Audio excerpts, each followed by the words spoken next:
জামাতে ইসলামীর রাজনীতি নিষিদ্ধ হয় তাহলে আমি আপত্তি করব না। কি হবে সেটা তো আমি জানি না, তবে আমি গণতন্ত্রে বিশ্বাস করি। শেখ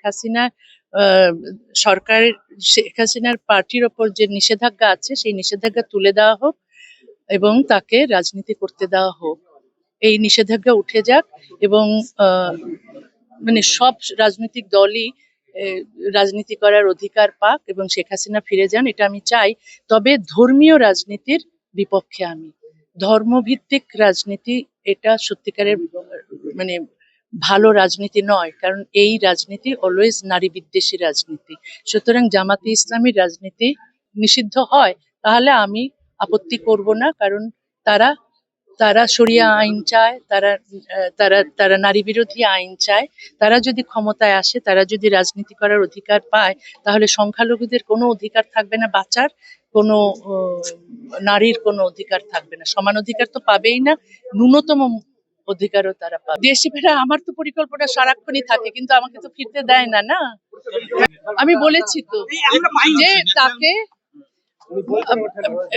বেগম রোকেয়া 1932 সালে যখন মারা যান, কলকাতার মুসলিম মৌলবাদীরা তাকে জায়গা দেয়নি, কবর দিতে দেয়নি, কারণ উনি নারীবাদী লেখিকা ছিলেন।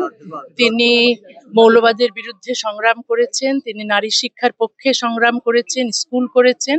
সেই জন্য যারা নারী বিদ্বেষী মুসলিম মৌলবাদী তারা তাকে জায়গা দেয়নি মারা যাওয়ার পর ওখানে কবর দেওয়ার জন্য। তখন রাতের অন্ধকারে এই পানিহাটিতে এসে একজন ওখানে জায়গা দিয়েছিলেন, পানিহাটিতে এসে তার কবর হয়। সেই জন্য তাকে আমি এখানে শ্রদ্ধা জানাতে এলাম। এই কারণে আমি এই নারীবাদী লেখিকাকে সম্মান করি, শ্রদ্ধা করি। তিনি তার সময়ে সংগ্রাম করে গেছেন নারী শিক্ষার জন্য, এবং আমি আমার এখানে আসাটা আরো মুসলিম মৌলবাদের বিরুদ্ধে একটা প্রতিবাদ হিসেবেই আমি এখানে এসেছি। সব পৃথিবীর সব জায়গায়, কারণ এটা হচ্ছে ধর্মীয় আইন যদি থাকে তাহলে নারীরা কোনো সমান অধিকার পায় না। সেই জন্য সমান অধিকারের ভিত্তিতে যেন অভিন্ন দেওয়ানি বিধি আইনটা হয়, তাহলে যে ধর্মীয় আইনের কারণে যেখানে মেয়েরা সমান অধিকার পাচ্ছে না সেখানে অভিন্ন দেওয়ানি বিধি হলে সমস্ত উপমহাদেশে নারীরা সমান অধিকার পাবে। বাংলাদেশে হিন্দু নারীরাও কিন্তু ধর্মীয় আইনে আছে, ধর্মীয় আইনের অধীনে সেখানেও তারা কিন্তু সমান অধিকার পায় না, উত্তরাধিকার পায় না।